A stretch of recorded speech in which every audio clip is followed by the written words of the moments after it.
2026 வருஷம் எலெக்ஷனுக்காக தினம் தினம் ஒரு கட்சியோட வேட்பாளர் பட்டியல் வெளியாகி பரபரப்பை ஏற்படுத்திட்டு இருக்கு.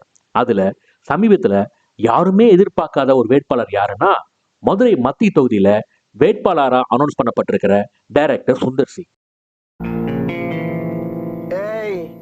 என்னை வச்சு ஒன்னும் காமெடி கிமெடி பண்ணல. இதை யாருமே எதிர்பார்க்காத பேர் அப்படின்னு நம்ம நினைச்சாலும் பல மாசங்களுக்கு முன்பே இதை பத்தின டிஸ்கஷன் நடந்துகிட்டு இருக்கு. இதன் காரணமா தான் கமல் ப்ரொடக்ஷன்ல ரஜினி ஹீரோவா நடிக்கிற படத்துல இருந்து டைரக்டர் சுந்தர் சி விலகி இருக்கார் அப்படின்னு சொல்லப்படுது. ஒருவேளை இந்த படம் கிக் ஆஃப் ஆயிருந்ததுன்னா படத்துடைய ப்ரொடியூசரான கமல்ஹாசன் ஒரு கூட்டணியிலும் டைரக்டரான சுந்தர் சி வேற ஒரு கூட்டணியிலும் இருந்திருப்பாங்க. அவங்களை எப்படி ஹேண்டில் பண்றது, எந்த கூட்டணிக்கு சப்போர்ட் பண்றது அப்படின்னு தெரியாம ரஜினிக்கு ஒரு தர்ம சங்கடம் வந்திருக்கும் அப்படின்னு நினைச்சு அந்த படத்துல இருந்து விலகி இருக்கார் சுந்தர் சி அப்படின்னு சொல்லப்படுது. எனக்கு 2 நிமிஷம் தலை சுத்திருச்சு.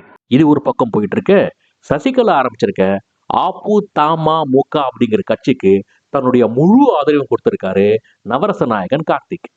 சசிகலா கட்சி சார்பா கார்த்திக்கும் ஏதாவது ஒரு தொகுதியில வேட்பாளர் நிறுத்தப்படலாம் அப்படின்னு சொல்லப்படுது.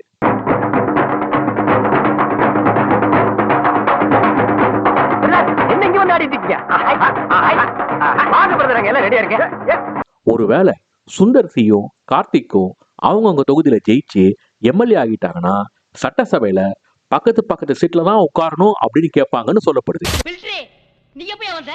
ஒருவேளை சட்டசபைய ஒரு பாழடைஞ்ச பங்களா மாதிரி காமிச்சு கார்த்திகை ஹீரோவை போட்டு சுந்தர் சி அரண்மனை 6 கூட எடுக்கலாம். அப்ப நானும் அந்த மாதிரி நினைச்சது தப்பு இல்லையே.